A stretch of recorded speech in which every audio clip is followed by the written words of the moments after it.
Welcome, everyone.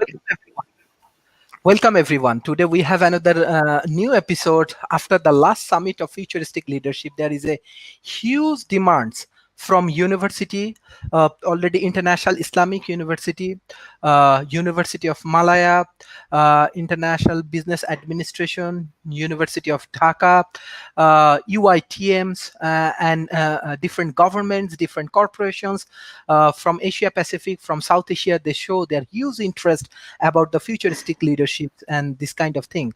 And most important thing is that we know that TAF has different activities. Like 12th of December, they will launching their magazine. Even Daffodil University, many universities, they show they are interested that for futuristic leaderships related research, as well as they want to collaborate with TAF from Asia Pacific. And we are really happy that World Talent Economy Forums actually creating a valuable relationship in between TAF, transhumanisms, and it's get a very good impact and very good support from the Asia Pacific community.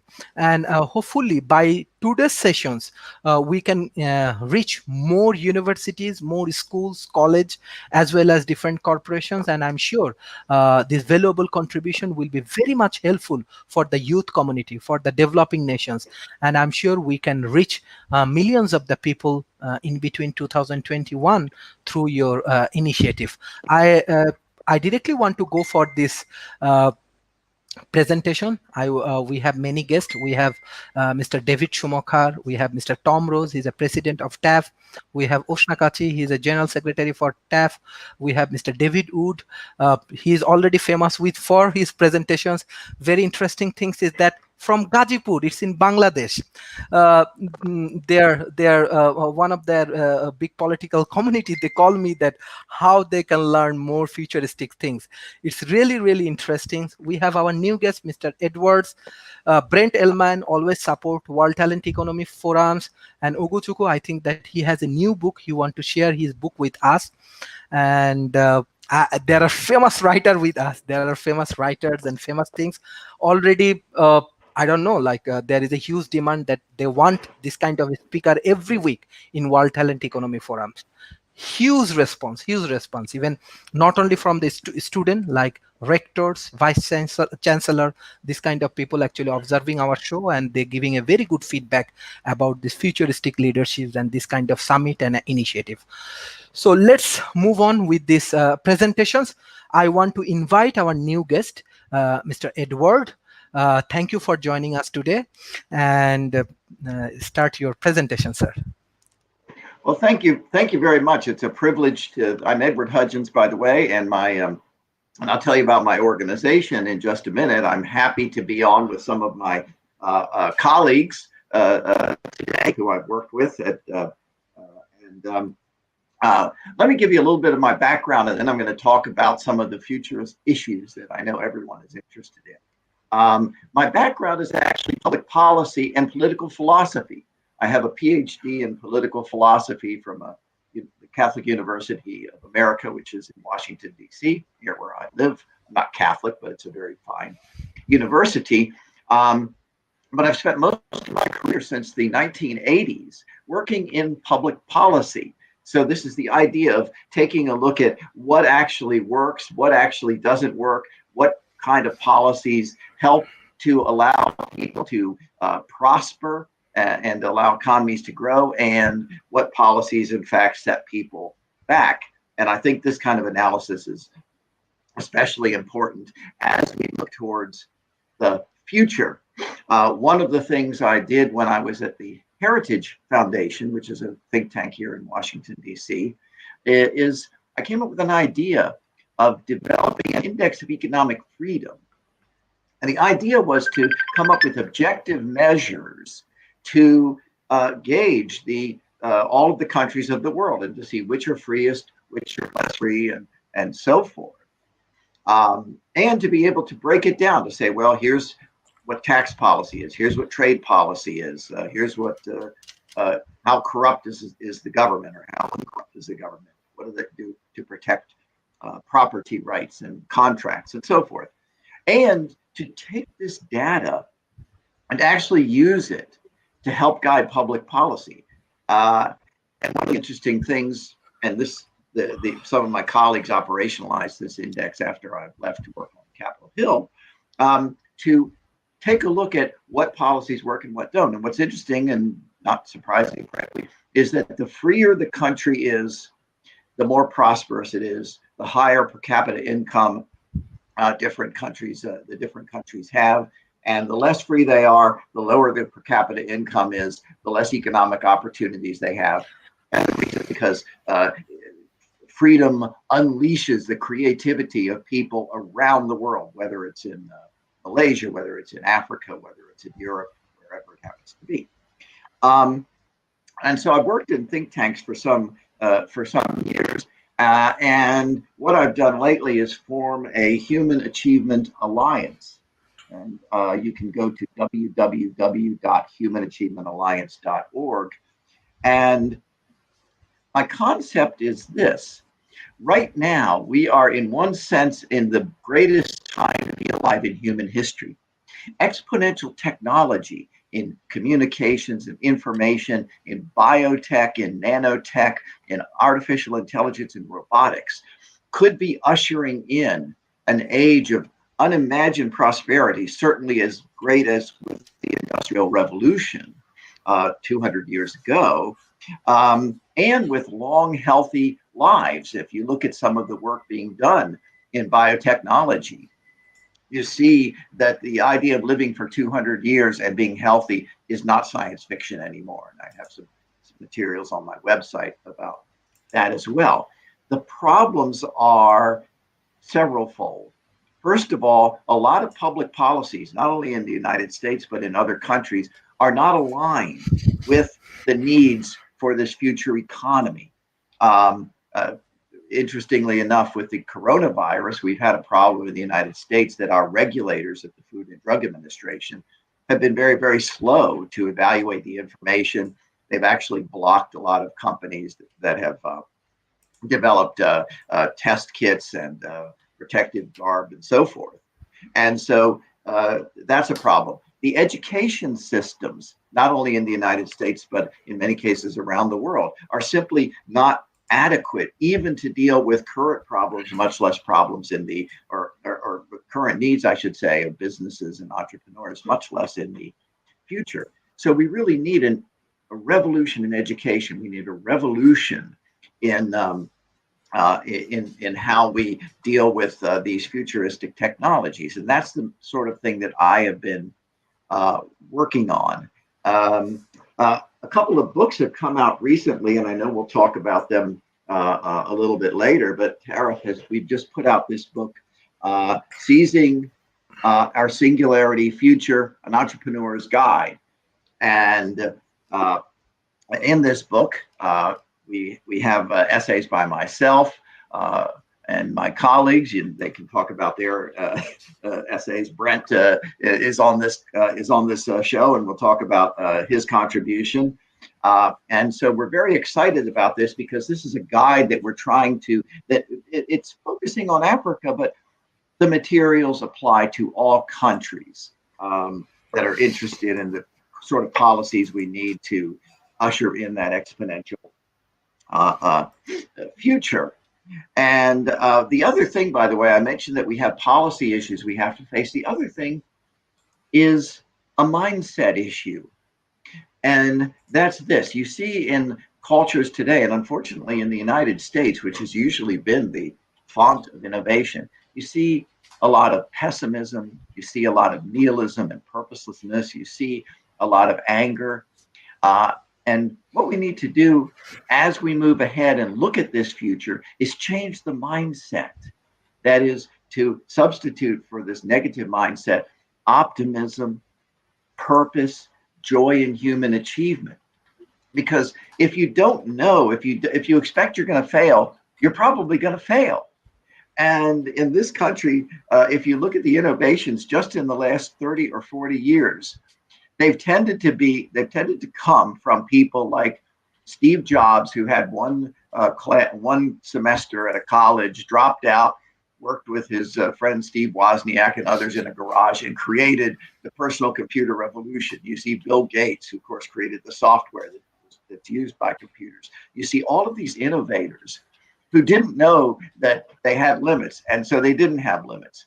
I want to make another important point here. There tends to be a mindset that there are limits to economic growth. There's limits to prosperity. And I want to make this very strong point. There are not. What is a resource? A resource is simply the matter, the material, and the energy that we find in nature that we human beings use our minds, our brains, and our creative intellects to make into something that will help us. Think of it this way. 150 years ago, if you had a piece of land in the American state of Texas and there was oil coming up from that land, well, it would be worthless land because you couldn't farm it.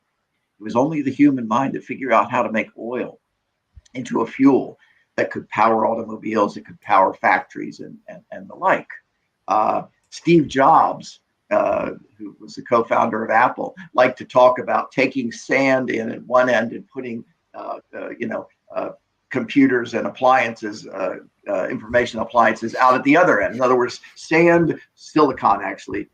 If you think of it as a resource, we figure out how to take it and make it into stuff, so to speak, that's useful for us. So I want to end on that note that I believe that there are no limits to what can be done if the human mind and human creativity is free to act, is free to engage in voluntary transactions with our fellows. So I would urge you to take a look at my website, humanachievementalliance.org. I'm working with my colleagues who are here on this fine forum, and I look forward to any inquiries and questions from any of you. So thank you very much for this opportunity. Thank you, sir. Thank you, sir. Thank you for very nice presentations and joining in World Talent Economy Forums. We have some specific questions. I want to take one question from audience, as well as I want to add one questions. My questions from Mahadia. Yes. Her question is that what are the most significant leadership skill for the future? Thank you. Very good. I'd say a couple of leadership skills. Number one is to always be curious, always be asking. Don't get trapped into a particular paradigm. That's what often happens with Microsoft, for example. Microsoft created one of the greatest companies in the world, but then the leadership got trapped in a paradigm that, well, we did it this way in the past and it worked, and so we're just going to continue to do it this way. Whereas Steve Jobs at Apple, he was fired from Apple, he came back, and as a leader, instead of just saying, well, this is what we can do to work, he basically created a thing called an iPod to allow you to listen to music. But then he wanted to replace his own invention of an iPod with an iPhone and an iPad. So he was always looking to be innovative. He was always curious. Number two is to be collegial and to be open to your fellows and your fellow employees to their ideas, because quite often I don't know everything. I don't claim to know everything. And the idea is that if you as a leader listen to your people, maybe they're wrong, maybe they're right, but welcome input, because more minds are better than one mind. So I would say those two things: be open, be curious, don't be stuck in a past paradigm. And number two, be collegial, listen to others. Maybe they're right, maybe they're wrong, but you've got to be open. So those are two things that I think is very, very important for leaders in any business or industry or think tank for that matter. Mm-hmm. Thank you, sir. Another important things I just want to ask you, because we are working with different education ministries in different countries and some of the universities, especially developing nations. their major problem is that human resource development.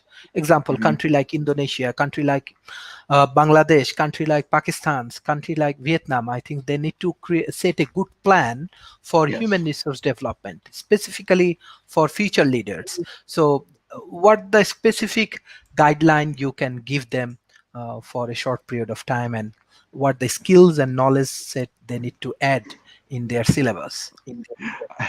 Well, I would suggest that you look at the organizations that we represent because they have excellent materials. We mentioned these books. This is one of them that uh, the transdisciplinary agora for future discussions has put out. I would suggest that you take a look at the materials that we have produced because it really is relevant to education. The second thing I would say is that assuming that they have access to the internet and to personal computers, there is so much material out there. We have a thing called the Khan Academy in this country. You have TED Talks. You really have access to almost all the information and training that you could imagine. Number three, think of this in terms of education. It was entrepreneurs like Steve Jobs and others who produced, for example, the smartphones. In this country, we went from a decade and a half ago having very few people having smartphones to something like 72% of American households now have smartphones. What if we took that creativity in creating these kinds of technologies and put it to work in education? To the extent that you can create a free market in education, I think you're going to really see innovators coming up with new ideas about how to educate people better, how to figure out what leadership skills are necessary. I would also recommend, by the way, the books of Peter Diamandis, who's the co-founder of Singularity University. And in his books, he talks in some detail about education, reform, and so forth. And by the way, I would also invite people, because you have my contact information, feel free to email me or contact me. I'm always happy to direct you if I don't know it, because I don't know everything. I'm happy to direct you with work and material, educational materials, and organizations that I found to be extremely useful. Thank you, sir, for your valuable speech and valuable guideline. Definitely. By the way, I want to make one final point, because this issue has come up about Steve Jobs was an immigrant. I was the son of immigrants. My mother was the firstborn of Italian immigrants who came to this country. They had to work their way up. I had to work my way through college, cleaning toilets and doing things like that. That's the only way I could do it. My wife's family came from what was then Palestine. Most of the family, unfortunately, were killed by the Nazis, but fortunately, some of them escaped and were able to go to Israel and then come here. I'm from an immigrant family. I appreciate what immigrants can do. And I appreciate that, in a sense, you're an American because you have the spirit of an American in the best sense of that word. You're curious, you're creative, you're innovative. And so I want that philosophy, that view of life as optimistic and with a hopeful future, that view that immigrants have. I want to see that spread around the world. Thank you, sir, for your valuable support. And this is important, specifically we are trying to engage with the root level peoples in Asia Pacific as much as possible. So even though someone not connected with the internet, we are trying to give them the soft copy with the help of local political organizations or with the schools and college. So hopefully your message is very much important, especially today many young people actually joining. Beside that, I can remember like from the after the previous sessions, some of the young people, they are taking class in the remote area, and they are saying that we want to utilize your content, your futuristic leadership content. We and most important thing is that they know already about this futuristic leader. They know about David Wood, they know about Toms. Even after today's session, definitely they know about Edwards. And they say that sometimes we do not understand everything, but at least we can understand that these are the way that we have to develop our skills, knowledge, and this kind of things. And I'm very much happy. Already many schools, they are communicating with us. They are utilizing our World Talent Economy Forum's content for their students' development. So your contribution will be very valuable, specifically for the developing nations. Our problem is that we do not have enough human resources for develop our youth community. So how you contribute for World Talent Economy Forum? It's 100% free for the youth community. So as much as possible, hopefully by 2021 in offline, we will reach 1 million people. So now I request Mr. Tom Rose. He is guiding us in many ways, specifically with his AI related expertise.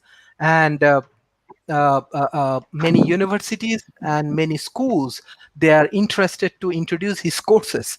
So he has open source mode many things already. He introduces with World Talent Economy Forums.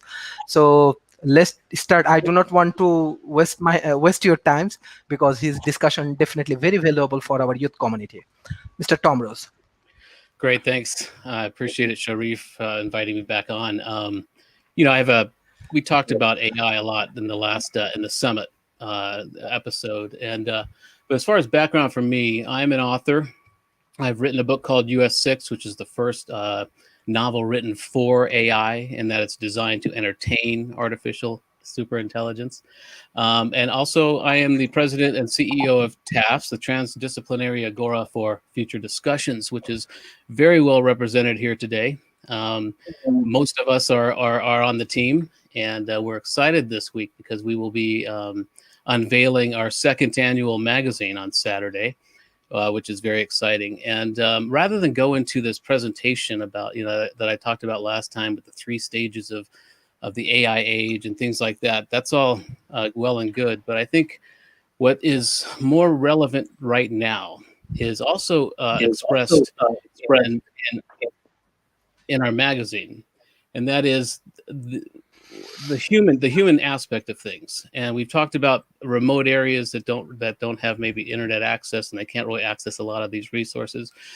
And we've also talked about before the importance of understanding your region and being a node of data to really understand where you are, because that's the real value. And at some point, humans will need to monetize our data and what it is that we have to offer people around the world to better understand. It's kind of like being an author. You write what you know, you write what your experience is.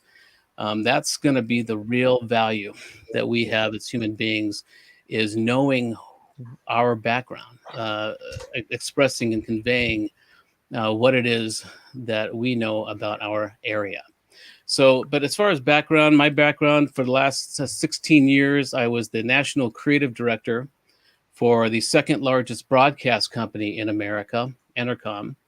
And I came into, it's a radio group, and I came into it around the turn of the century, right when the internet was really blowing up, the internet bubble.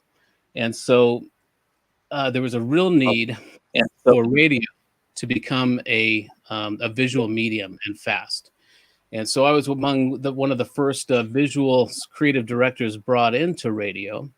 And so to meet the need, I needed to come up with ways to create a whole new visual culture in this mature radio industry. And in doing so, in developing methods to make ideation and to seek out visual artists in this industry and to scale their ideas, required a lot of thought and a lot of innovation. And that's where the concepts that I use in open source mode were born.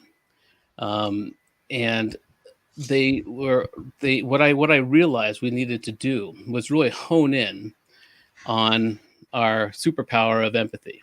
Because when people are in an authentic state of empathy and inclusiveness, it unleashes a very powerful problem-solving capacity. And so I came up with tactics and ideas to bring people in and to coalesce groups. And it really worked. It worked well, and I was able to scale it across the country in hundreds of radio stations to really bring radio up to the visual standards that it needed to be, because suddenly radio needed to have websites, and they needed to have a visual web presence, video, all of this stuff. And at the time, around the turn of the century, there may have been 2 or 3 people in any station who maybe knew a little bit about Photoshop or had a friend who knew about it. So it was brand new. And so that was really what the generation of everything I'm doing now was, because that required me to really batten down my hatches and figure out a way to install a whole new culture into radio. And out of that was born the open source mode methods, and that got me invited to do a TEDx talk, which I called Open Source Mode, where I really outlined a method of a better brainstorming process. And that's available, and you could take a look at that TEDx talk. But more so, it was about understanding the power of inclusivity. My whole thing is to break down this ethos of exclusivity. It doesn't serve us anymore. In my talk, I call it our new lion. It is the new thing that is really threatening us as a species. And it's time to break down a lot of these hierarchical structures, a lot of these fear-based kind of exclusive tribalism ethos.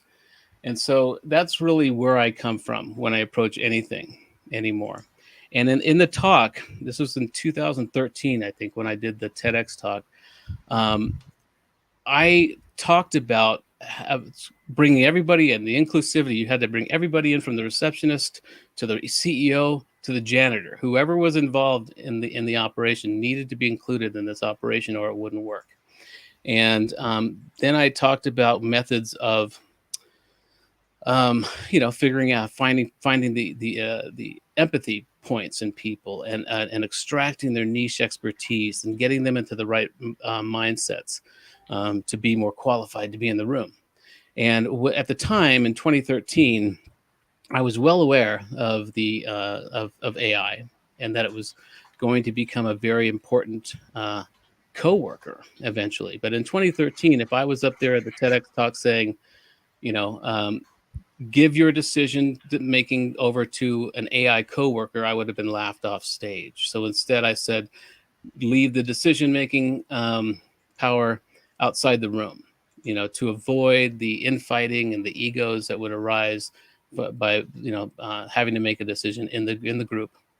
Anyway, so now just 6-7 years later, it's very important to use any term like AI coworker to make the point, because the need is there, and we need to really alleviate the fear of AI. We've had a few shows about this.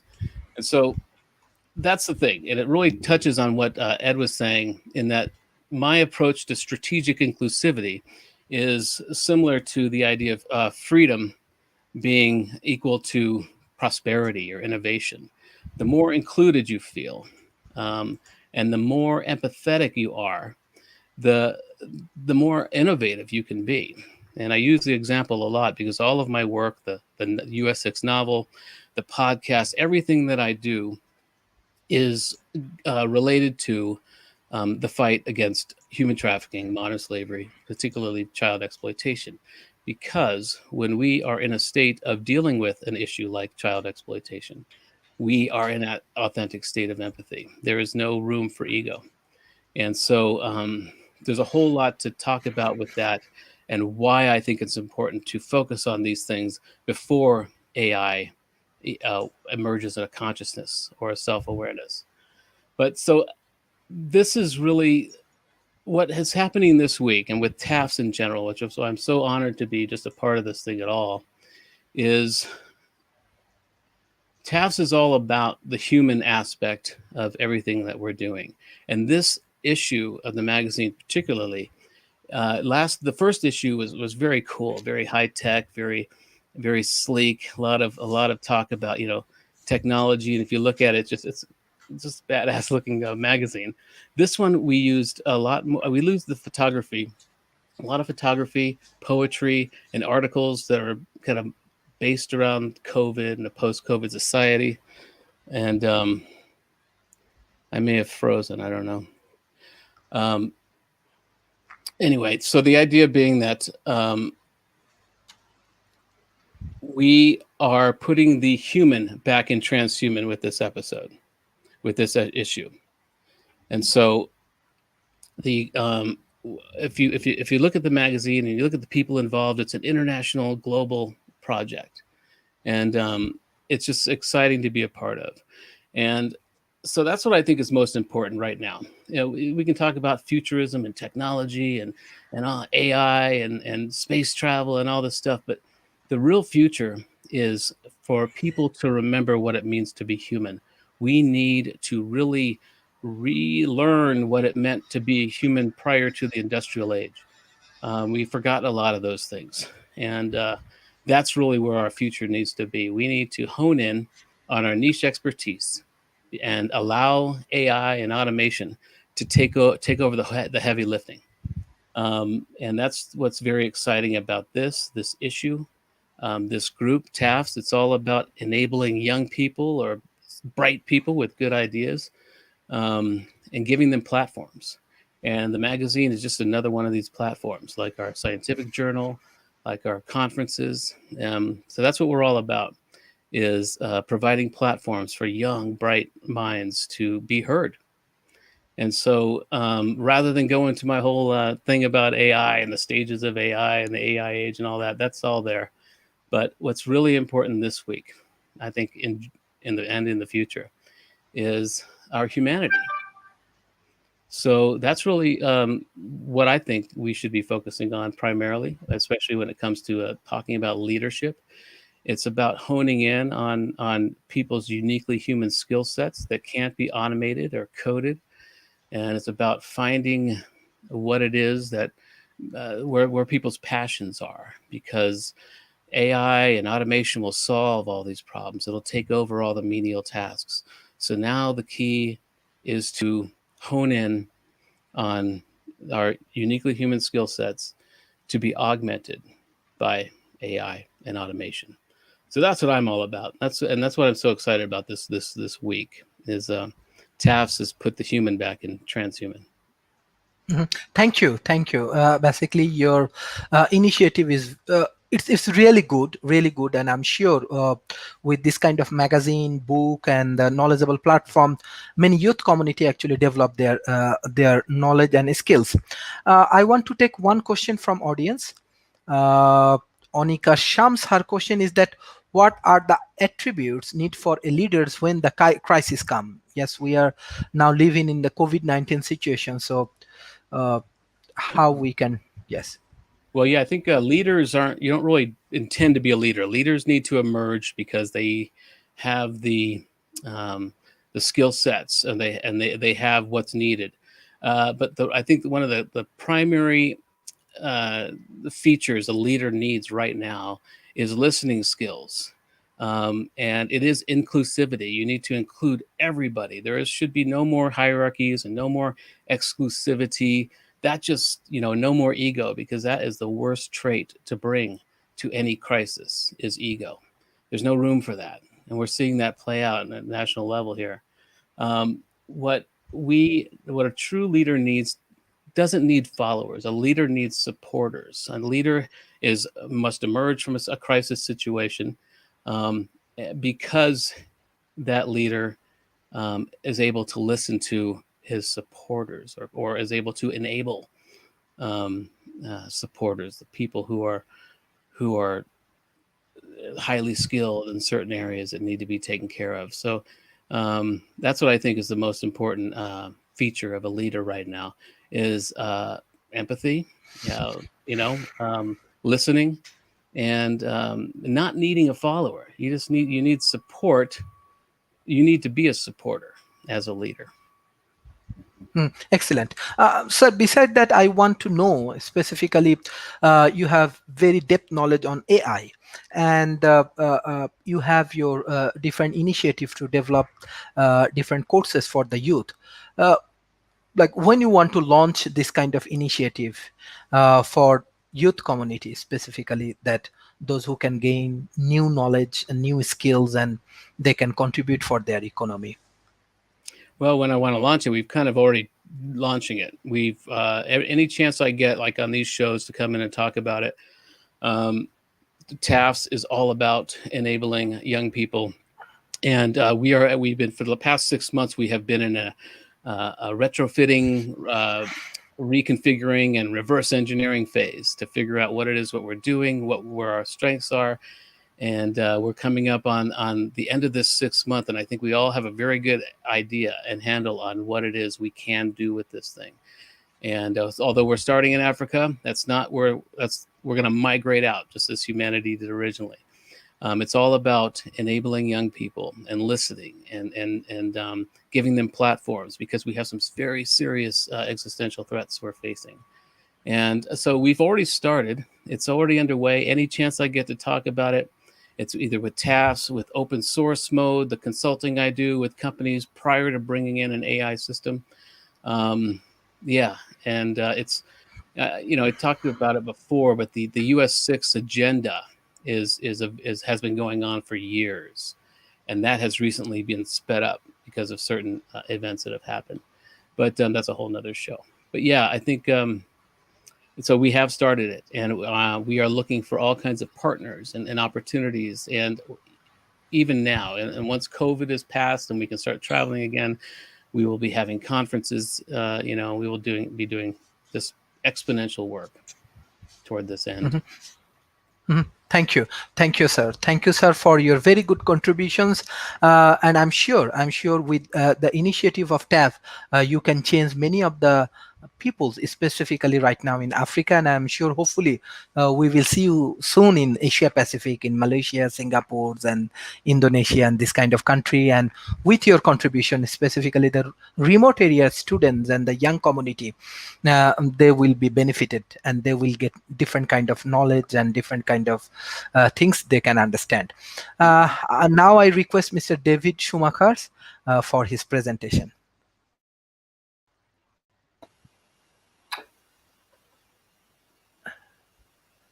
Yes, good morning, Sharif. Well, it's morning here in Phoenix, which is behind me. Thank you for the honor to speak here again. For those of you that haven't heard me before, I describe myself as a technologist, a futurist, an explorer, a transhumanist, a cryonicist. I work at promoting some of those by being director of applied innovation at the United States Transhumanist Party, and I do work here in Arizona with the Arizona Transhumanist Party. And I'm very interested in future technologies, and I've worked in those areas for many years, and these days I apply that in the area of coaching and tutoring and training people doing that. I want to say thank you to Tom and Tafids and the upcoming magazine. I have an article that's published in there, and it's always an honor to be able to contribute as I can. Today, what I want to talk about is leading into the future. And as I've been looking at the comments, I see that some of the things that I plan to quickly touch on here in the next few minutes have been coming up in those questions. So perhaps this will help. So leading into the future is something that I revisit for myself from time to time, because the future keeps changing in unpredictable ways. So I'm excited about the future, but I'm also excited about embracing the future. And I think that's a key element for any futurist type of leader. But what's that future looking like these days? I've been doing some ongoing research, and digitalization continues, putting all the information that we have in companies and everywhere in some type of computer format.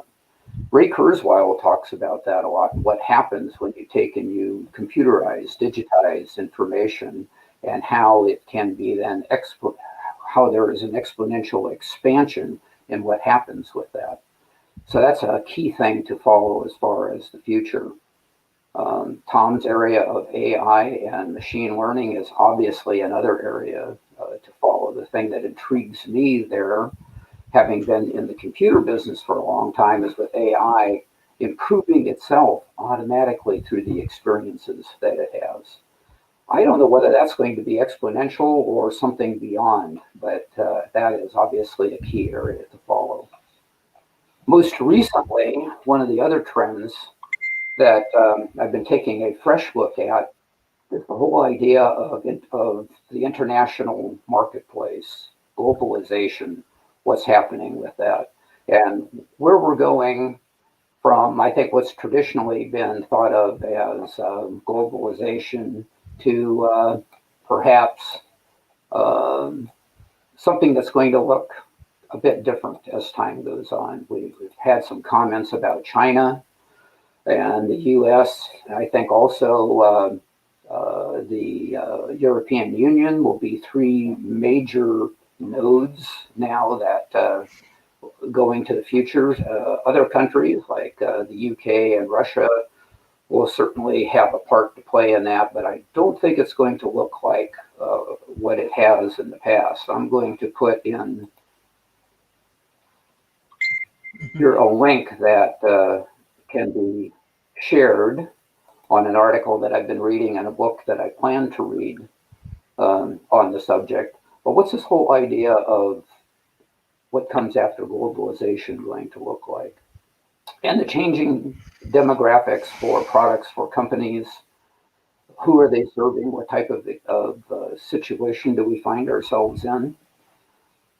I think a big key factor for that is going to be what happens in the life extension community. I think that's going to greatly change what demographics of key customers and so forth looks like as life expands past 70, 80, 90, 100, 120, 150, however that turns out to be on whatever time scale that turns out to be. And with that, with the combination of these things that I've already talked about, comes looking at what happens to the societal and cultural norms that go with this. Certainly changing life extension will have a big impact on that, but also the influence of the major players in the world will as well. What's going on with geographical dispersion? Like the talk that we're having this morning is we have people on different continents all able to share and talk together. It's a different time for me than it is for some of the other people that are here at this forum, and clearly we are separated by big differences. I think there's going to be additional players that are going to come out of that. What's it going to be like as commercial companies start having a sustained presence in low Earth orbit? What's it going to be like when we have for-profit companies developing in the cislunar space? That's the volume of space around the Earth bordered by the moon. These are things that are coming sooner than we think. And what is this going to do to human culture in these different areas? We see different cultures in different countries, but we're also going to see that, I think, too, as we expand outward beyond the normal borders that we think of. And we're going to have partners as we do that, other human partners, but we're also going to have machine partners. And how is that going to translate to culture? How is that going to translate into communication? These are all, I think, key factors to look at. Now with COVID, a lot of us have become quite accustomed to working from home, from doing things that we did before and doing them from that kind of space. But how's this going to be as we move into areas of augmented reality and virtual reality? Will there be some type of augmented reality, virtual reality office space? How does that play into those that are working outside of what we think of as normal today, those that operate in low Earth orbit and beyond? Keep in mind that the International Space Station has been continually crewed by humans for 20 years. And when you let that sink in a little bit, we start to see that these things are sooner rather than later. I want to touch on a couple of things about the importance of leadership, because I saw those in the comments before I run out of time. I think paying attention to the new emerging technologies and where they're going and being open and being excited about those changes is one thing, but we need the things that have always helped us. Integrity, character, courage. Those are common values that leaders need to demonstrate on a daily basis. The ability to be able to execute on those may be the most important one. Being able to take this information, analyze it, and then do something about it. That information needs to be customer focused. This is Management 101. By serving our customers, we then increase shareholder value. We then also increase value to the other stakeholders that are involved. It goes beyond shareholder value going into the future. Vision and strategy are the points that I want to end on. To be a futurist leader means looking beyond the next quarter, looking beyond the next annual budget. It even means looking beyond the next 5-year plan. It means looking and following these trends, and that's why I talked about them at the first part of my talk. And then collaborating and developing effective strategies to carry them out. But then the most important thing then is putting those to action, analyzing them, and then coming back and looking at the vision and applying your strategy again. Remember, it's actions that lead to success. Thank you. Thank you, Mr. David Schumacher, for your valuable discussions. I have few things in mind beside our audience. Number one, as you are discussing about the importance of the leaderships, and especially for the futuristic leadership at present situations, what we believe that value and integrity also important for the good leaders. So how do you want to analyze these particular points? How leaders, especially youth leaders, can develop their values, honesty, and sincerity for their community? Yeah, that needs to be demonstrated.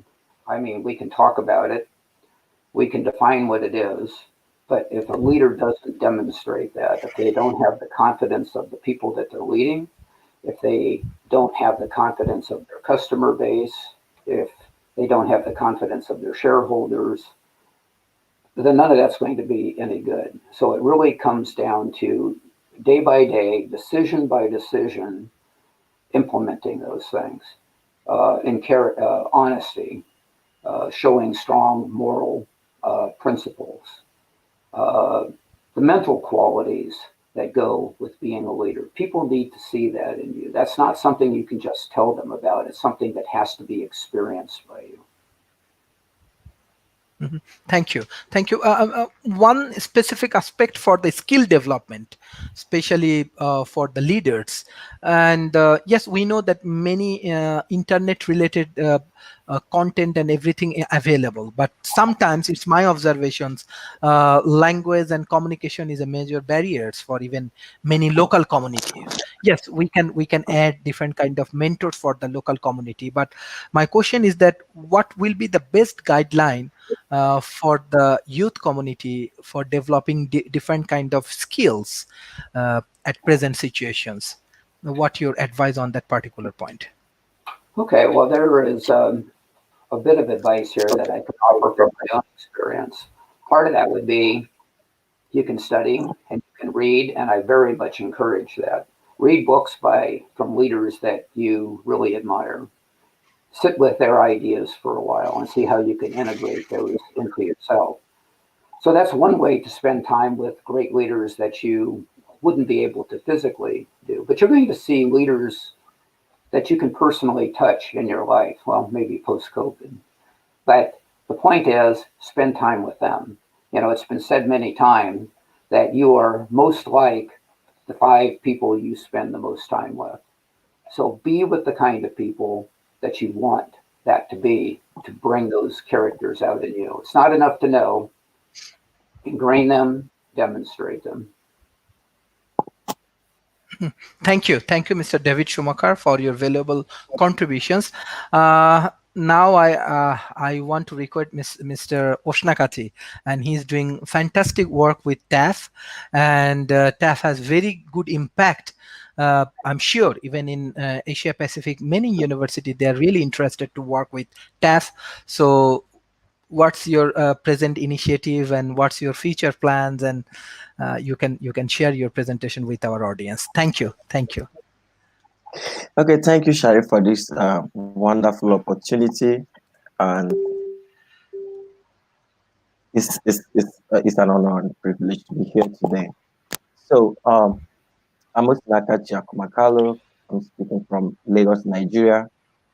Uh, I'm a philosopher, and I majored in Futurism. By the virtue of my vision and dream in life, I happens to be the founder and the current Secretary General of Transdisciplinary Agora for Future Discussions, in short, TAFs. So the vision of TAFs was born out of my interest about reality. I believe that ideological supremacy won't take us far as species. We need to have a kind of a unified uh, place or platform where we share our understanding about reality together. And that's why I chose the name. I chose Agora, I added Agora to the name, which is a Greek word for marketplace. And as a transdisciplinary activist, which really informed or contributed more in my research in the field of theorism, making me better off with the study of theology.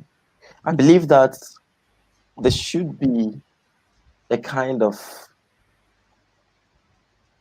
giving people this chance, giving other discipline, hearing from other discipline for us to have a better understanding of reality. So when I started TFDS, I began reaching out to people. I started with my friends, Ugochukwu, Ugochukwu Alo. We started this during our final years in the university. So we started reading books of the likes of Yuval Noah Harari and co. And there are names, couple of names there. That is all. We started reaching out on those names. And when I started this venture, most persons were feeling too much, or I don't know, maybe that is how the system is. But I got to reach out to people who were open to helping others grow in life.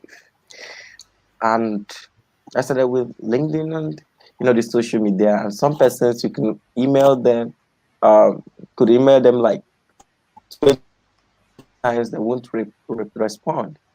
So I reached out to Christopher K. Halley, who helped me to systematize the process and everything. So, but the good thing is that I've been opportune to meet two kinds of people in this life. Most persons are just humble. They are ready to help. Most persons, they are not interested in what you're doing. And once they see that you are an African or thereabout, they won't communicate with you again. They start treating you as another kind of species. So, but during this process, I think Christopher K. Halley happens to be one of those I would like to always be with, but unfortunately, he's late. And I've been opportune also to meet people, Solomon, and Tom Ross. And these people, they don't do things because of they are moved by the vision and the dreams that you have. They are not interested in what they do, but they want to see a way of shaping what to do. And the like of Brent Emma, he's here, Hodgins and Co. You see them working hard in making sure. So these are the two kinds of first people that have been opportunities. It has not been an easy journey, and something happened last year between October after the death of Chris to mid this year, and Paul Spiegel called me and started advising me. He encouraged me, and he said, "Keep moving. I understand. I trust." He told me, "Trust the process, believe in your vision, and keep pushing." So these are the kind of words that kept me moving. So I recall there was a time I wanted to close down TAFs. I wanted to stop TFDS. So on that day, I was going through my mail. I saw an email that Tom Ross sent to me. That was mid 2029.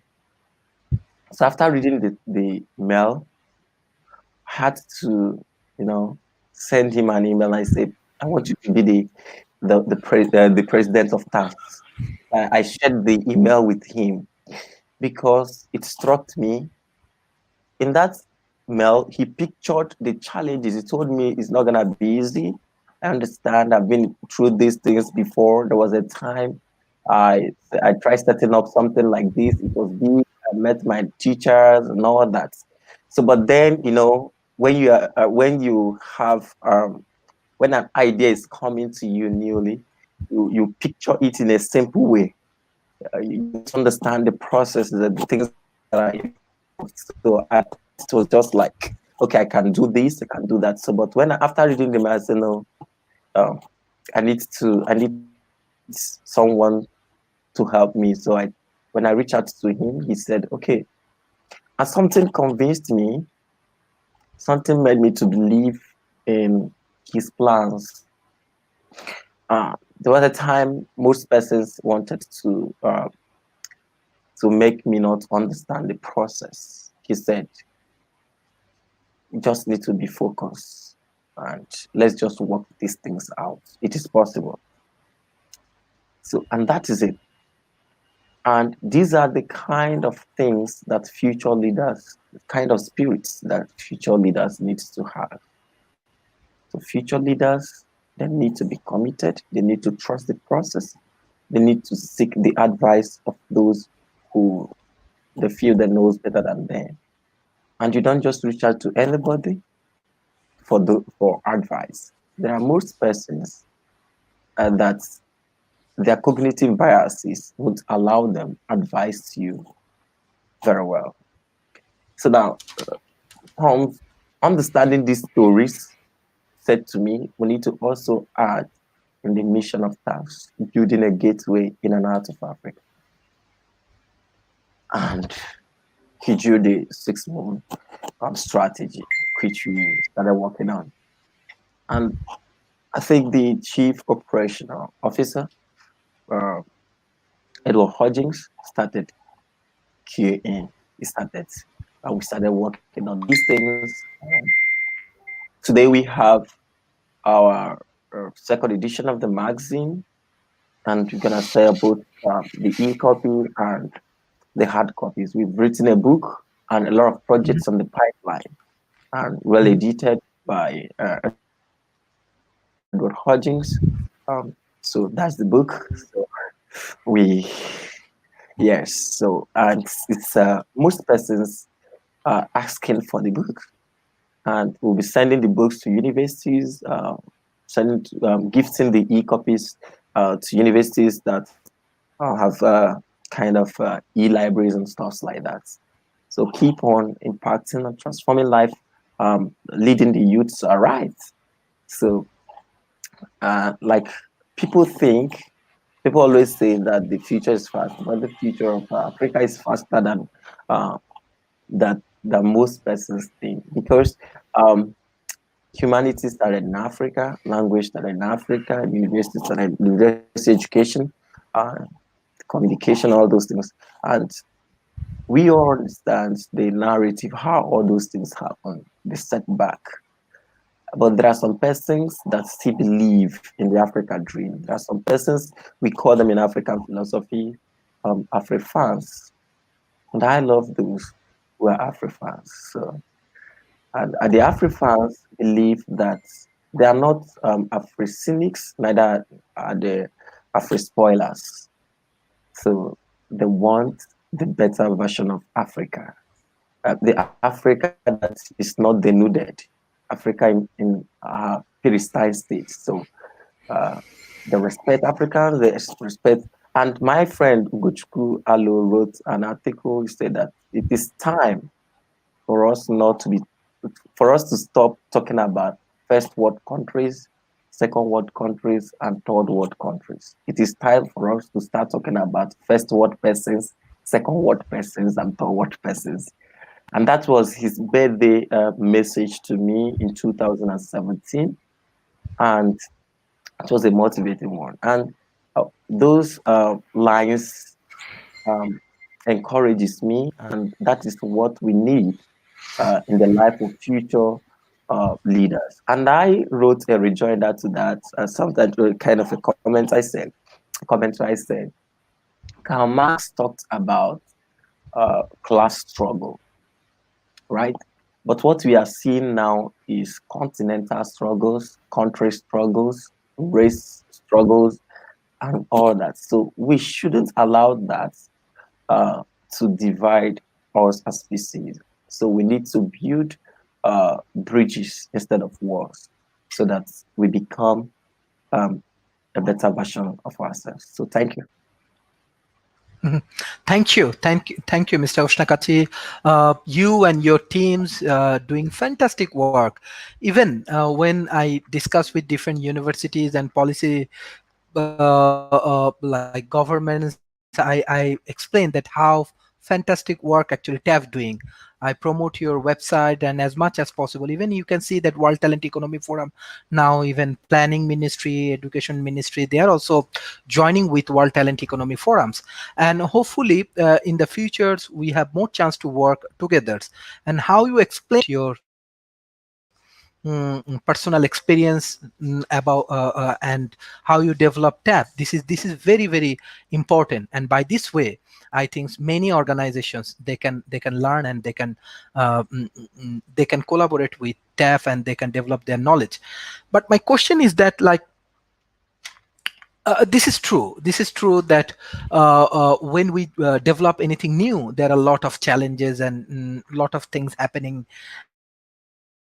in our life. But my question is that I want to know the impact in Africa. Like, yes, I know that you are very new. Your organization also very new. Mr. Tom actually take 6 months of responsibility. You are come up with different magazines.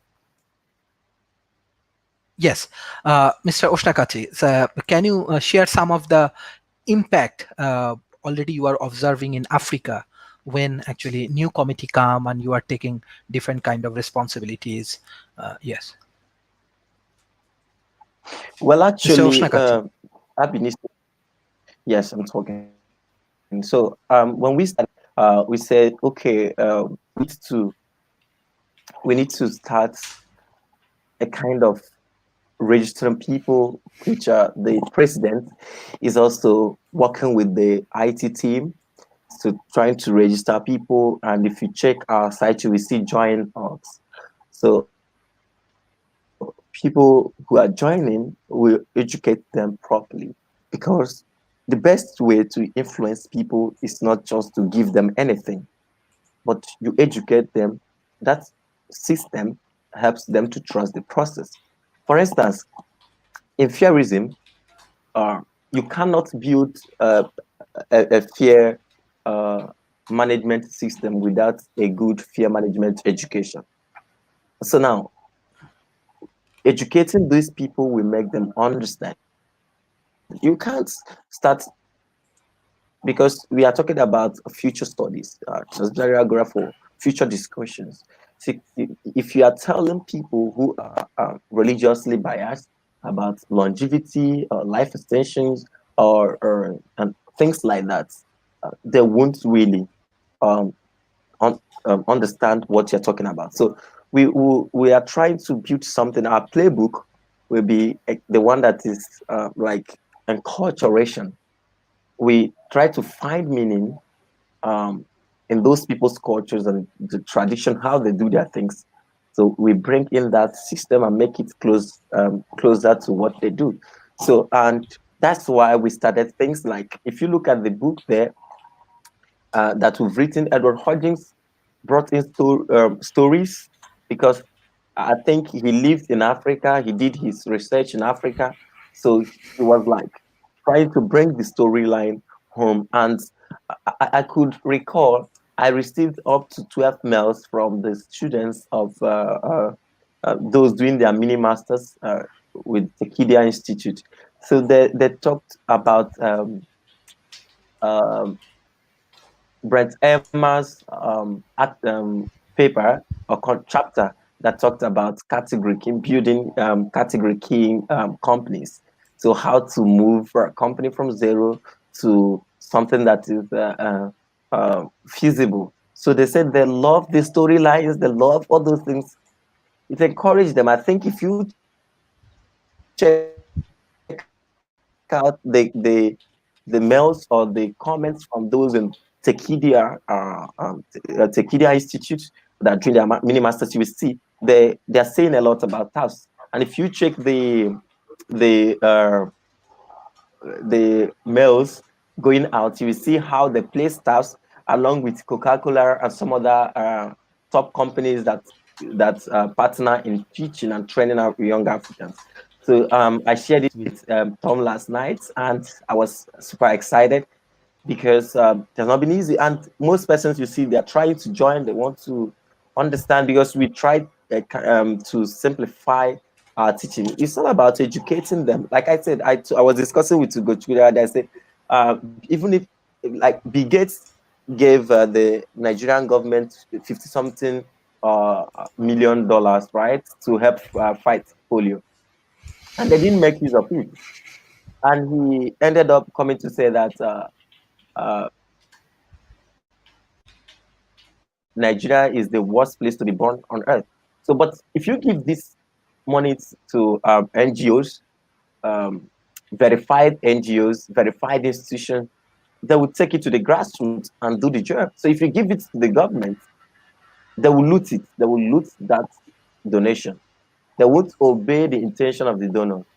Even the money that was looted by Abacha, the Switzerland, UK, America, they will return the money, and the politicians will loot it again and send it back overseas. So that is it.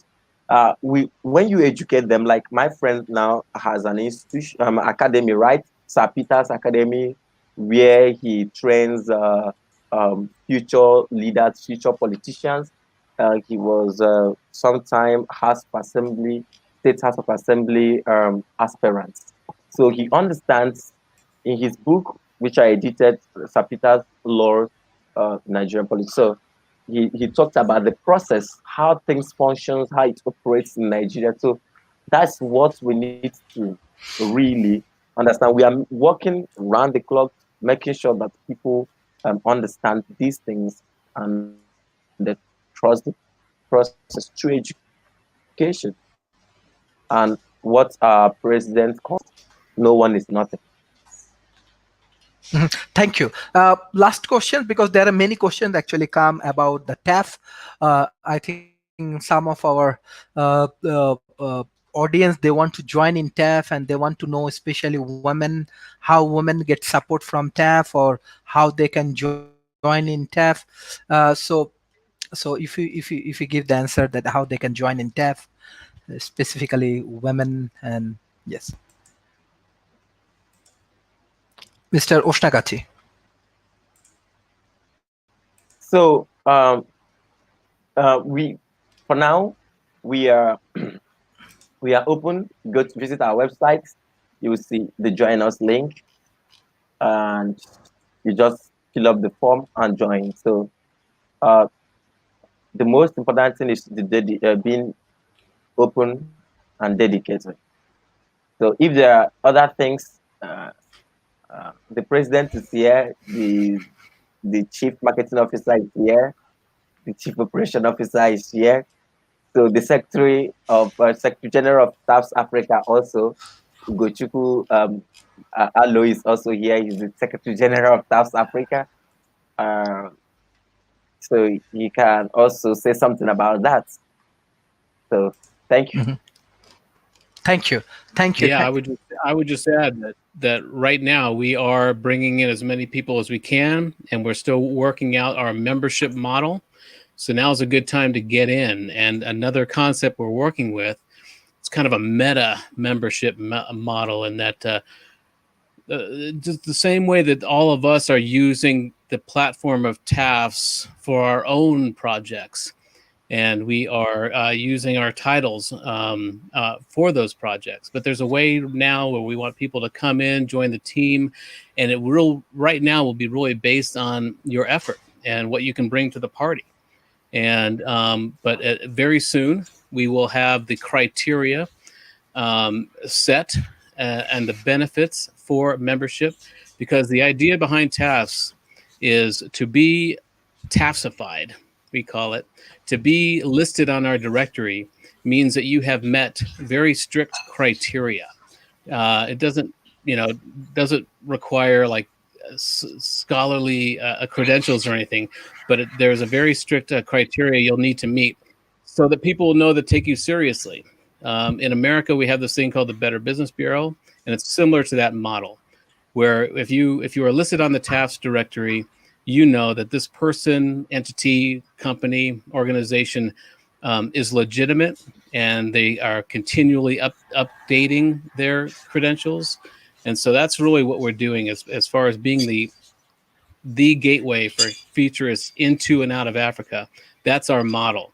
Is if you want to do work with somebody in Africa, of course we won't have everybody yet, but if you want to work with an entity, a company, an individual in Africa, and if they're listed on TAFs, you'll know that that's a legitimate entity to work with.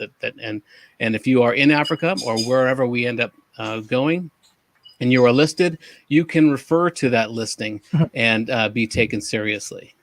So it's going to be a very valuable thank you. place to if be you allow listed. me, I want to take one specific question because it's related to you. This question is that, okay, Mr. Shumon, his question is the what are frames and script in AI?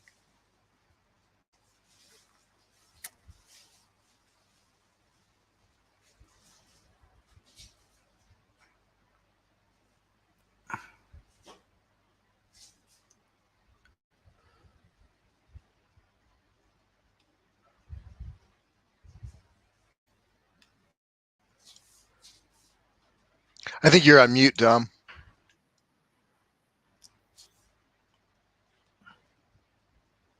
Sorry. Okay.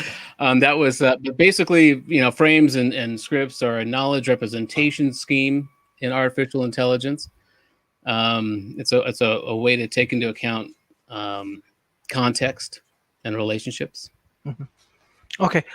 Thank you. Because there's some of the audience come up with the different things, because when Mr. Tom comes specifically for AI and this related things, they want to share something. So I directly want to request Mr. Brent Elman for his presentation. Thank you, Sharif. Appreciate you having me here. It's good to be here with all you folks. Yeah, so my background is a little bit more diverse than some of the guys here. It's really, I used to own restaurants, music production companies, all sorts of things. My position in TAFTS is the director of marketing. I'm also part of the United States Transhumanist Party, and I also help a bit with the Lifeboat Foundation. And so, yeah, for me, it's really the idea, the concept of transhumanism that brought me into these communities. The idea of cognitive dissonance and these cognitive biases and stuff have been discussed. OC talked about studying fearism, and these kinds of things, they really did lead me to this place because, I really consciously make the effort to try to break down my own cognitive dissonance and, to try to break down my own biases. And, when I see that I'm responding to things in fear, I try to break it down and understand my own, internal mechanisms a little bit better. And, transhumanism and some of these, advanced upcoming technologies, especially the ones that kind of impede on privacy and things like that, they kind of, inspire some fear in us. And it really, years ago when I first, started going down the rabbit hole that led me to where I am now, fear was definitely a factor, and I'm not going to deny that. But, I was able to transmute that into something that was really useful. I was able to utilize that fear and turn it into passion and turn it into awareness and self-awareness, most importantly. And I try to encourage people to do similar things themselves.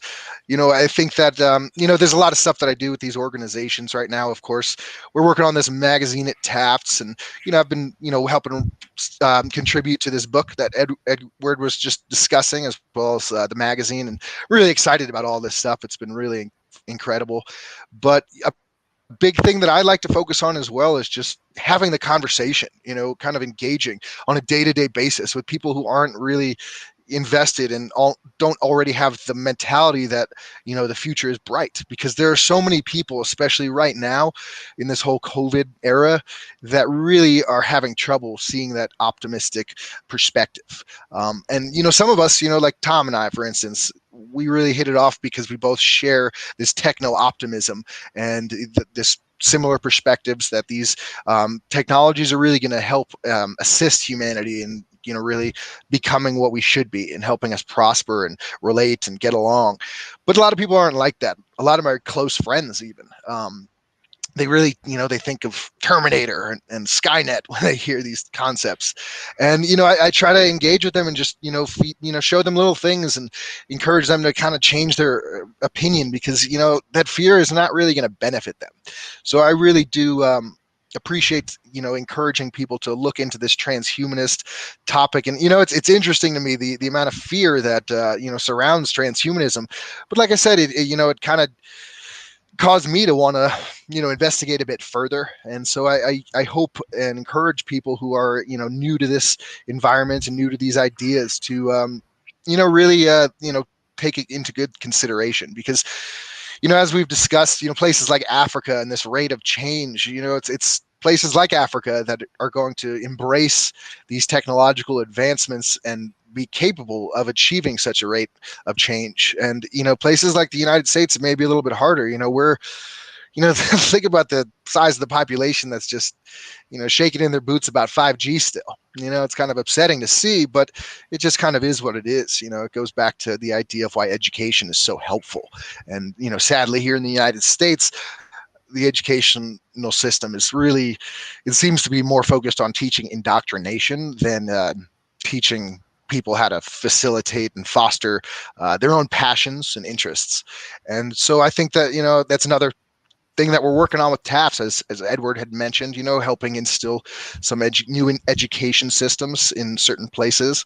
I'm working on some stuff with a few different places right now on that. It's really exciting. I'm really excited to work with all of these people here. I got a call from Sharif last night around midnight to be involved in this. So I didn't really prepare too much, but I mean, these are topics that I can talk about all day long. It's really interesting stuff. The environment, the community is just so different from anything that I've encountered. Just the diversity, yet the ability for people to see past these differences and have these conversations and engagements. And these people who are going to be ruled by cognitive dissonance, they get like it's not that people are kicking them out of the community, but they don't really last very long, because it's really tough to be around these types of people without getting frustrated when cognitive dissonance and biases are ruling your persona.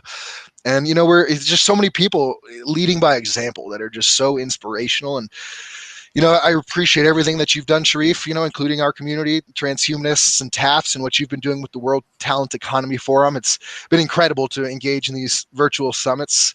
I've been learning so much, engaging with some great people, and looking forward to doing some of this stuff in person as things normalize globally here. And yeah, it's I'm really excited. Thank you.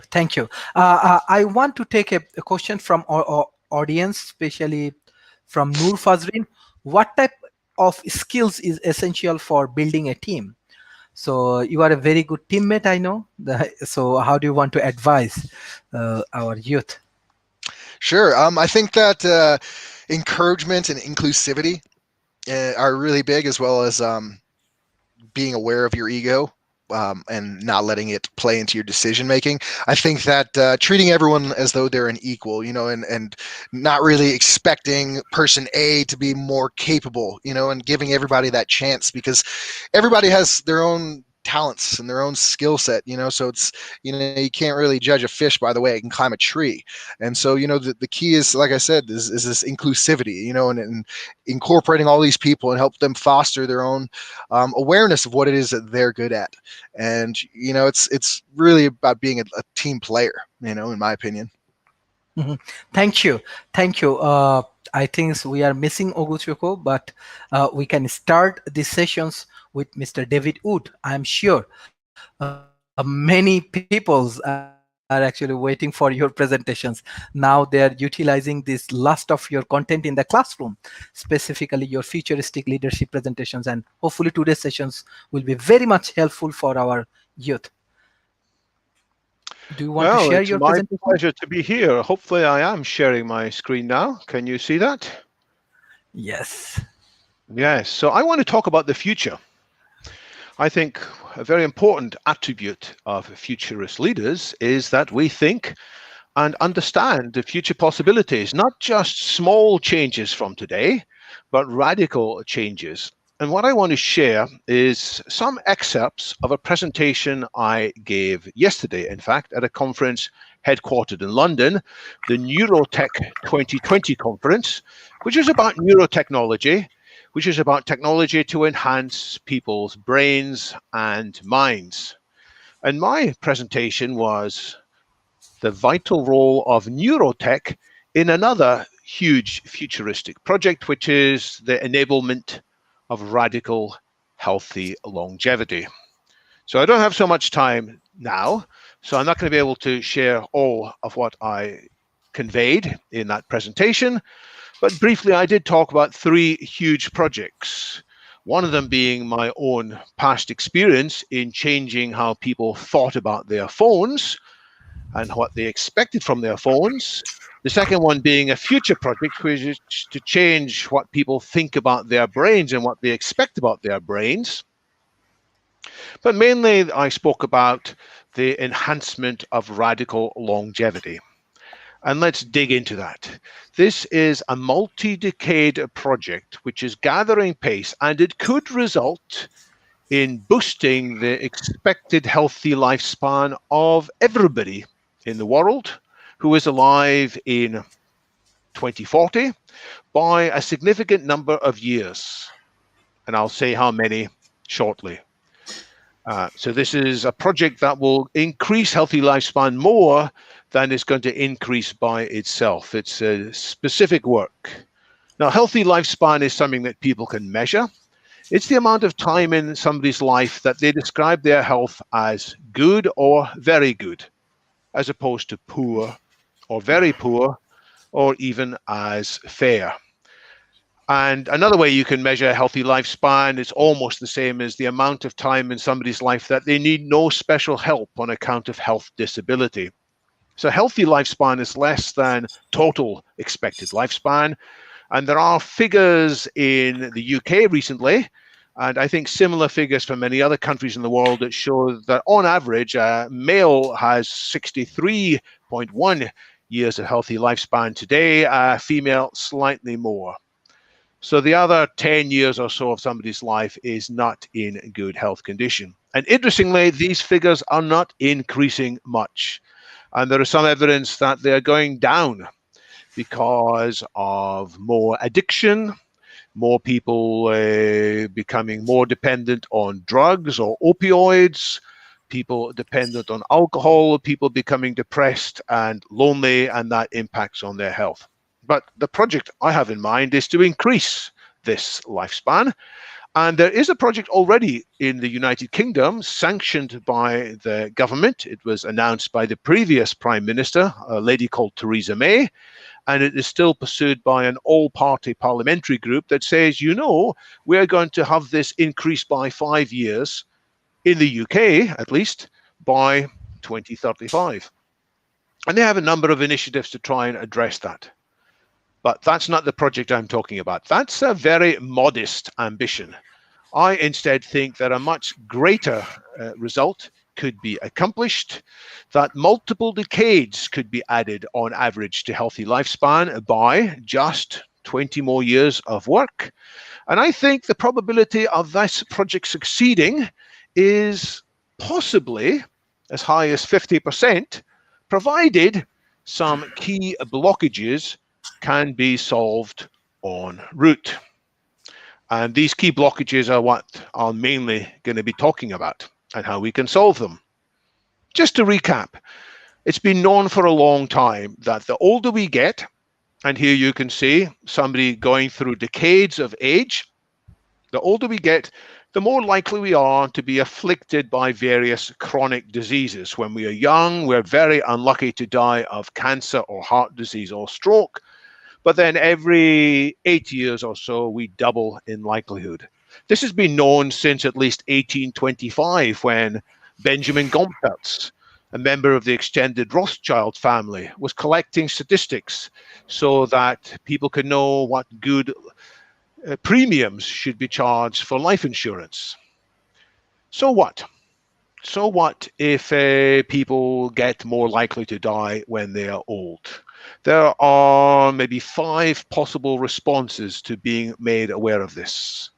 One is people say, well, this is a fact of life. It's nature. We should learn to accept it. We should learn to embrace dying and aging and hopefully maybe have an afterlife with prayer and good behavior. Other people emphasize, let's try and regain natural balances. In the last 200 years or so, people have put more effort into dealing with each of these individual diseases. There's been lots of research into cancer and heart disease and dementia. But the project I have in mind is different.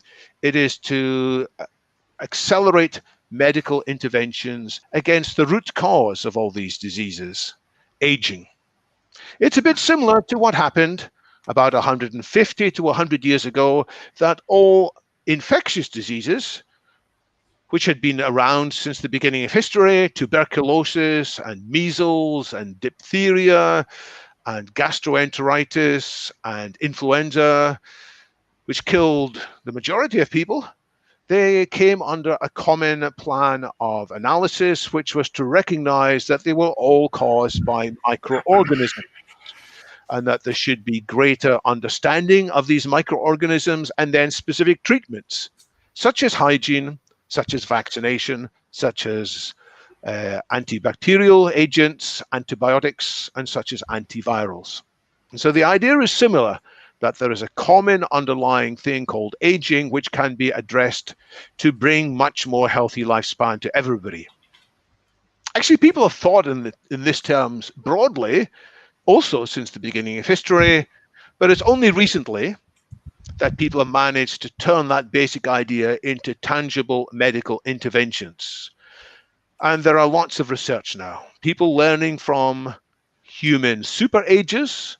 They are people who live to at least 95 without having any of these chronic diseases. They are often as healthy at 95 as the average person is at 65. And interestingly, they often exist in family groups, suggesting there is something in their genetics which we can learn from. We can also learn from animal superagers. There are animals who don't age in the same way, with this increasing likelihood of death with each passing period of time. They have non-Gompertz aging. They are creatures like the naked mole rat, some of the whales, some of the sharks, lobsters, and so forth. We can learn from them. Also, we can apply new engineering methods, taking advantage of tools and techniques which the fourth industrial revolution is now making possible. Things like stem cell therapies, nanosurgery and nanobots, synthetic organs, where we replace our failing organs with newly created ones, either made from biology or incorporating elements from new materials. And then there's AI-powered medicine. So that's the big theory. And various people in the medical world are very excited about this possibility. Here's a couple of slides from Dr. Philippe Sierra, who is the director of the National Institute of Aging in the United States. He points out that for most of medical history, all these chronic diseases were regarded as somehow independent of each other, and each of them needed their own investigation, their own treatment. And as for aging, people said, well, that's not a disease, it's hard, there's nothing we can do about it, let's not put research money into aging. Philippe Sierra says we should have a Copernican revolution, just as Copernicus taught us that the sun wasn't going around the earth, but rather was at the center of the solar system. In the same way, we need to put aging at the center of our study of all these chronic diseases, because aging, as I said, increases the likelihood of us dying of each of these diseases. And what makes this interesting is not just a pretty picture. Inside that diagram of aging, we have lots of understanding at the molecular and cellular levels. I don't have time to explain all of this.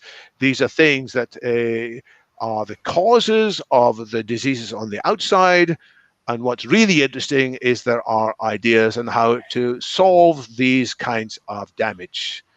Different researchers highlight different so-called hallmarks of aging. This is a very influential research publication by a number of researchers from Spain and Germany and the United Kingdom. And another breakdown, actually the one I personally like the best, is from a Cambridge University graduate called Aubrey de Grey, who talks about 7 types of damage. And his organization, which you should look at if you're not already familiar with it, fascinating information there. Strategies for engineering negligible senescence. Negligible senescence means we don't get older as we age. Rather, our bodies don't become more likely to die. And you should read it on sense.org.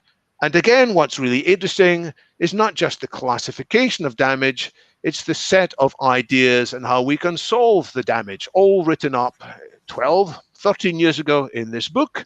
And when I first knew Aubrey, it was regarded as a bit theoretical, but since then there's been huge steps forwards with stem cell treatments and lots of interesting progress recently with senolytics.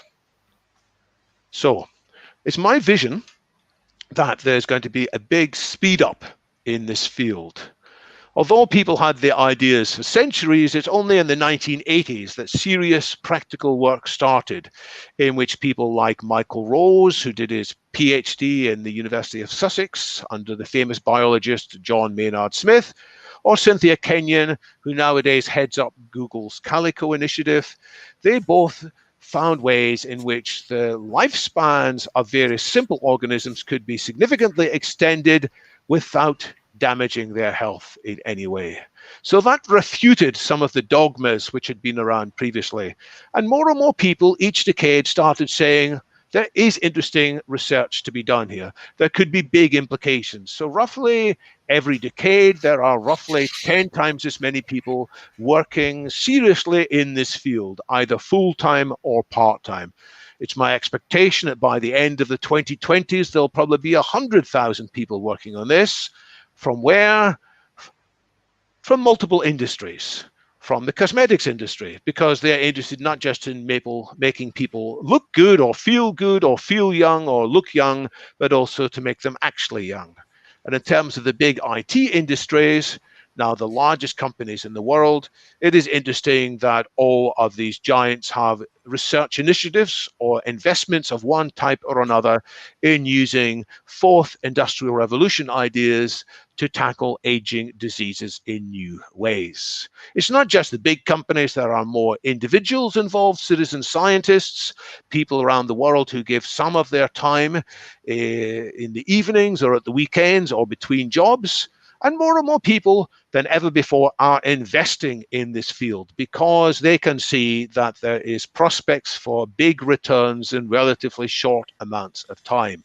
And a key example here is the British multimillionaire master investor Jim Mellon, who has written about the investment opportunities in his book Juvenescence, and he has raised significant amounts of money which are then applied into a basket of companies.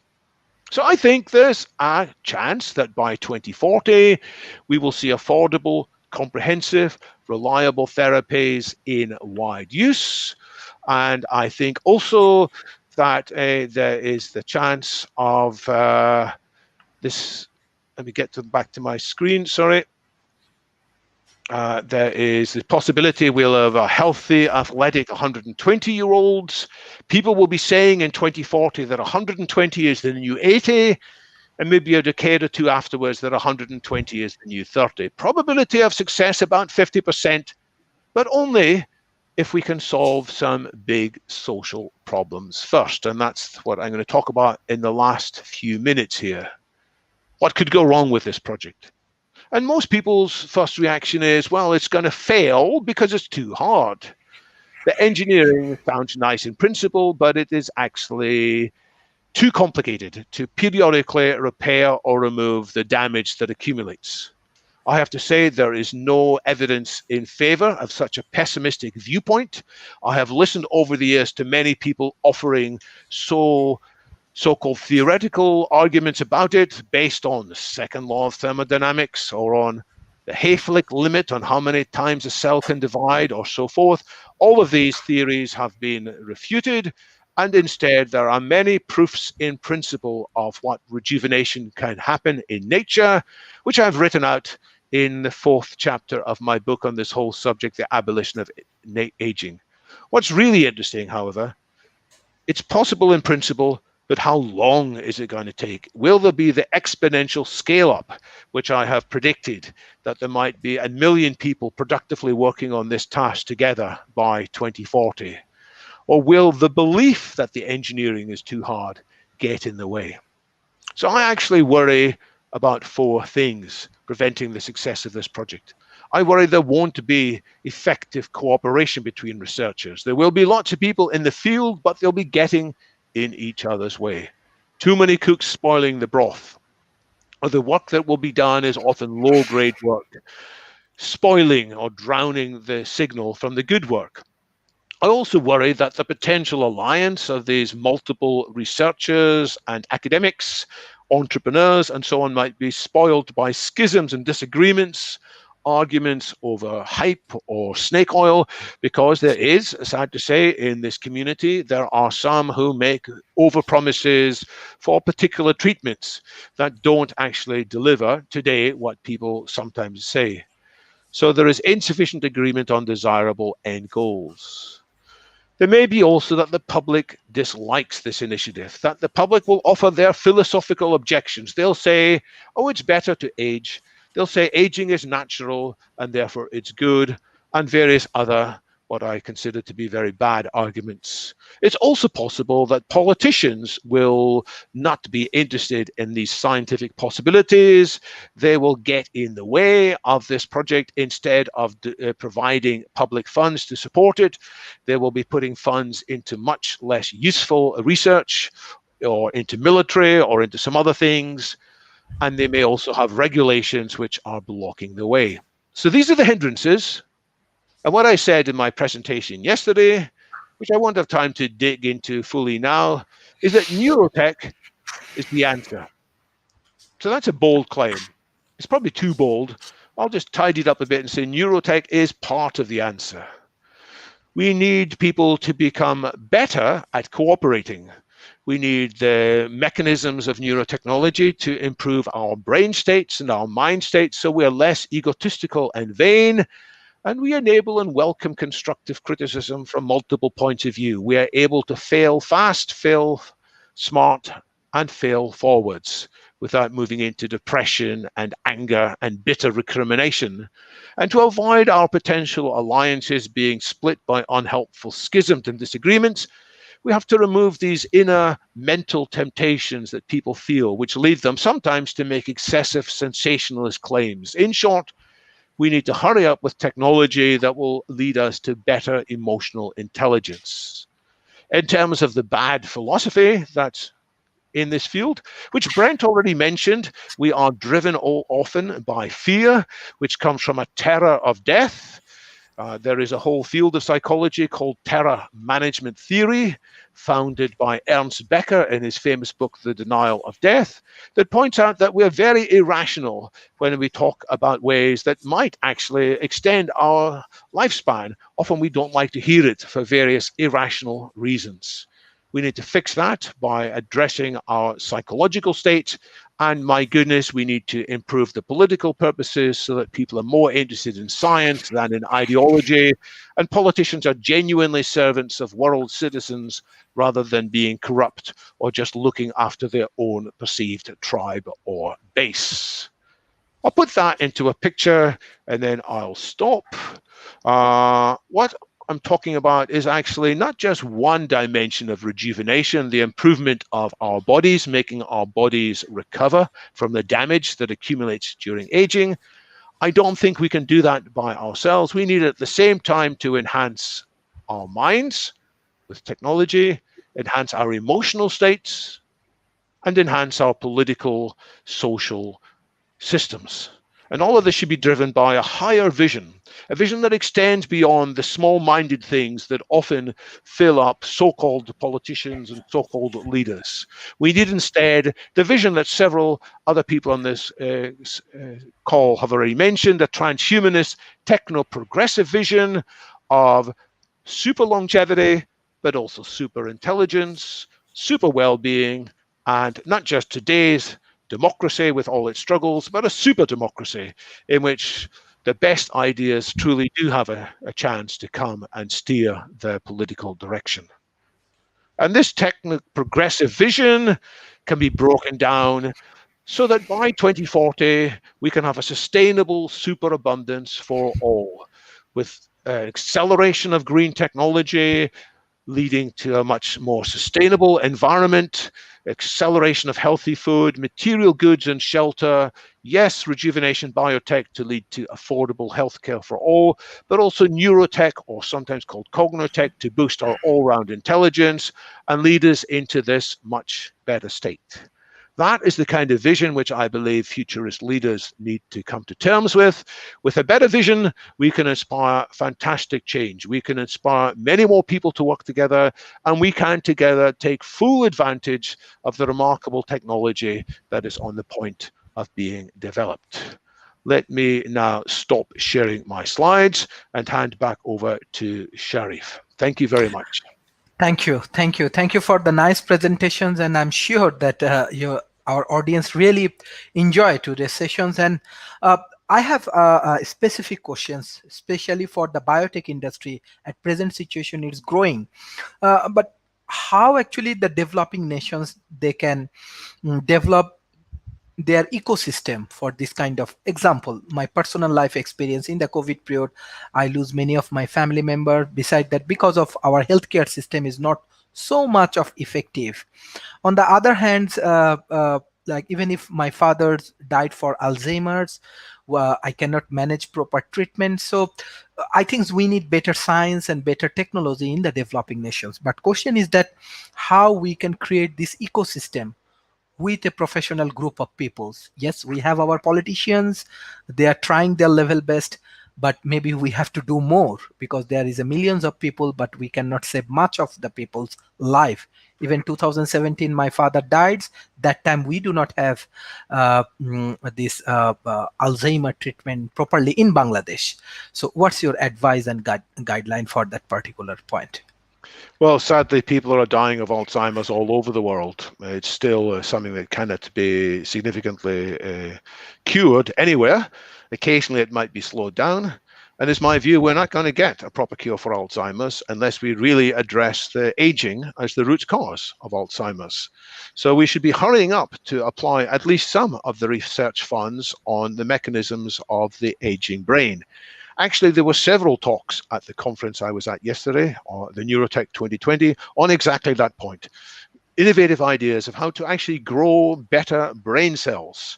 I talked about synthetic organs, that maybe if our heart goes bad in the future, we can replace it with a synthetic heart. People say, well, of course, you can't replace the brain, but you can actually provide some new brain cells. And the brain is remarkably plastic. It's possible for the functionality of a brain to move from one part of the brain to another part of the brain. So I think these fourth industrial revolution techniques need to be accelerated. But this is not just something for the so-called developed world. It is something that the developing world absolutely can take part in. And it is striking that in the response to COVID, some of the so-called poorer countries are actually making a better job than some of the so-called advanced countries. There are people who have come back from parts of Africa and have come to Europe and have been horrified at the poor state of response to this in Europe. And actually, Africa has already learned how to deal with pandemics because they are more often. They've had to deal with Ebola. They've had to deal with all kinds of other diseases. So they are better organized in some way. So this crisis can lead to a change in who are actually leading and who is falling behind. It's often the way. A crisis will lead some of the previous leaders to be bypassed by more innovative, nimble, entrepreneurial groups. So wherever you are, whichever country you're in, I urge you to learn the principles of agile innovation. One of my principles for futurist leadership is absolutely agility. And that isn't just a buzzword. It means being able to do short, fast sprints, to learn from them, and then where necessary to pivot in a way that learns from the result of that sprint. So if you can pivot quickly, you can actually overtake some of the previous leaders and become a shining example in the emerging changed world order. Thank you, sir. Beside that example, developing nations, they have a very good dependency on agriculture, and agriculture is a major source of their income. So as you are discussing about fourth industrial revolutions, what type of technology developing nations can adapt in their agricultural system?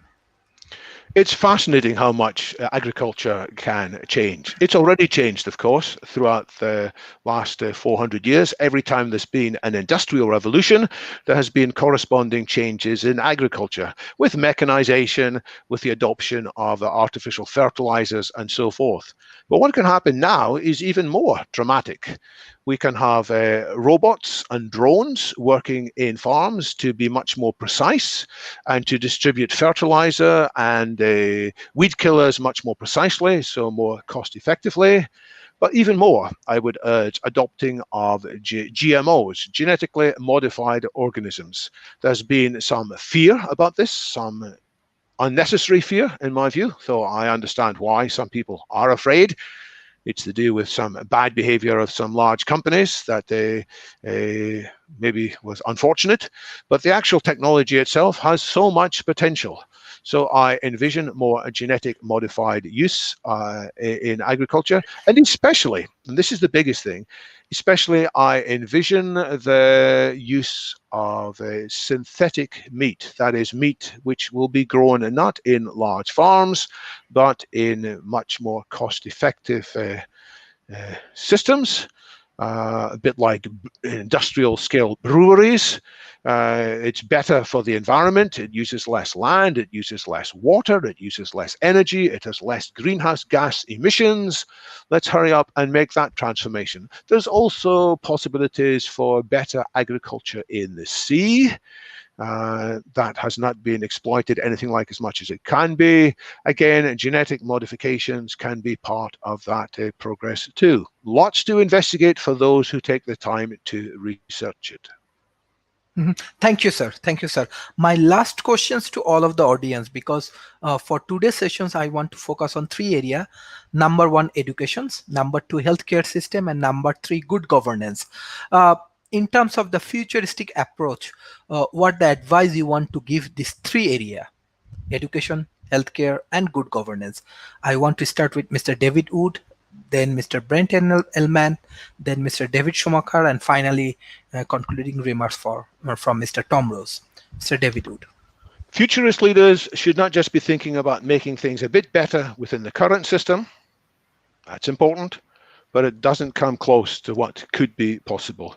Education can be very different once it embraces much more online mechanisms and artificial intelligence. Healthcare could be different if it adopts this aging first approach.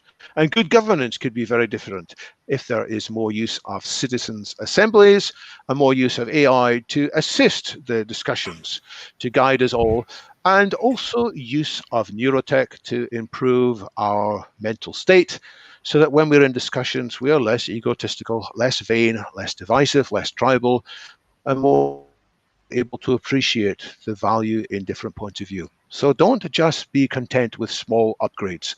Look for the bigger changes that are coming, because if you don't look for these bigger changes, other people will, and you might be left behind. Thank you, sir. Thank you, sir. Mr. Brent Elman.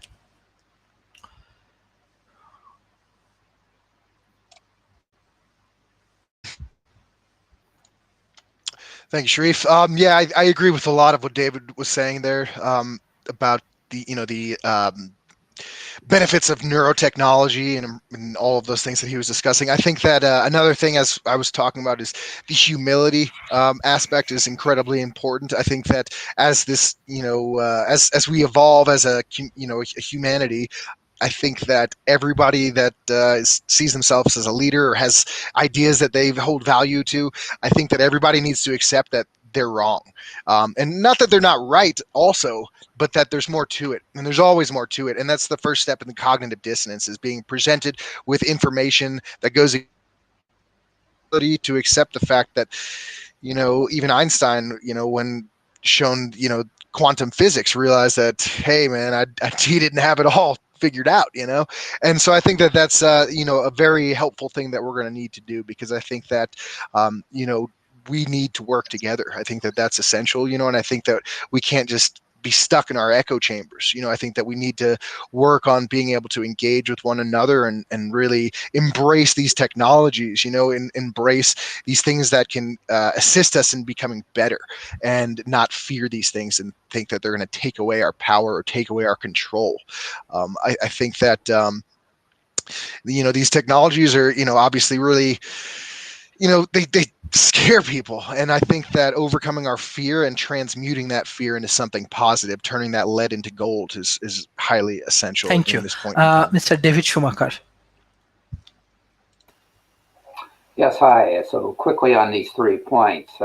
Education, one of the things that interests me widely is the idea of micro or nano education, focusing in on very specific topics, areas that are focused on now and in the near future, and then being agile for changes in those as we increase with our expansion of knowledge and those changes that come about in technology and healthcare. So on to healthcare. I think healthcare is a big force multiplier here first. I love the idea of aging first, because when we improve healthy, long lives, people tend to take a longer look down the road for what personally they are involved with. I'm not solving problems for just the next generation or the generation after that if I plan to still be here and be healthy and be active. So healthcare is a key piece to this. And that brings us to the last piece on governance. How do you get these things? Some of this does have to do with rules, regulations, how we interact with society. I say get involved, And I say, lead the involvement, lead this where we want this to go. Thank you. Mr. Tom Rose. Yeah, all three of those things, education, health, and governance are all going to be affected in a big way by artificial intelligence. And we should expect that, and we should celebrate that and embrace it. When it comes to education, we really need to focus on training young people to be problem finders and problem conveyors. How do they, if they can find the problem, how do they convey it to an AI to solve? And we're seeing that in health, which is probably one of the biggest places that AI is being advanced right now, in diagnostics, in every way. And we're seeing that especially with COVID. It has been used for contact tracing. It's been used to identify, everything it needed to do to create these vaccines. So it's a very important thing. And as we talked about last time, I really advise young people, and my sons in particular, to understand AI. Whatever field you're interested in, get into it and take one course, just an introductory course, and apply it to whatever interests you, whatever field of study you are in, whatever career you want to have. AI will impact it in a very big way. And education right now is kind of lagging in offering that as a prerequisite for a lot of these courses in colleges. And governance. I mean, it's right now, politics doesn't meet the minimum system requirements for the upgrade. It is, and we're seeing that here in America. It is fueled by tribalism. It is fueled by divide and rule. Politics right now is all about raising money. It's all about mobilizing your base to get out the primary vote. And so it's just not it's not a system that's working for us. And you talked about the ecosystems that we'll need. It will be NGOs, it will be private organizations, it will be, we got right now, until politics catches up, we've got to ignore it. We've got to focus on what is working for us and really listen to these digital natives, these young people, and what it is they see and what they need. The old paradigm is breaking, and it should. And so AI, automation, all of these things will augment us, and we need to reduce the fear of these things. That's my primary goal is to alleviate the fear of these very necessary tools that we need to solve some very big problems. So yeah, it's all about that. Thank you, sir, for your valuable contribution. I want to give you special thanks. How actually we are getting support from all of our panelists, and this is the way that we can develop better ecosystems. I think that developing nations, if they can understand how they can develop the different community, this is actually helpful for every country. So now is the time for globalizations, and definitely we believe that if you have a good leaders from our community, they can create more impact for their local ecosystem. So thank you for your valuable time. We will explore today's sessions as much as possible. Already I'm sharing that many universities from Malaysia and from Asia Pacific and different research organization, college, government organization, NGO, they're really interested, and they love to learn more about TEF and transhumanist and the futuristic leaderships. Hopefully in the future we will arrange a summit in Malaysia and in Kuala Lumpur, maybe in the next year. So by this way, maybe we can develop a better ecosystem in Malaysia with the collaboration of TEF, transhumanism, and with all of our speakers. Thank you for your valuable time. It's really, really amazing, and I'm sure our audience really enjoy when you join in World Talent Economy Forum. They feel very positive, they feel very active, and they try to learn more. And I can give you the guarantee, if you visit many remote area school, college, they are utilizing our content and your speech for their development purpose. That is our objective. World Talent Economy Forums, we will distribute your content as much as possible with the local community. Thank you for your valuable contribution. Thank you, sir. Thank you.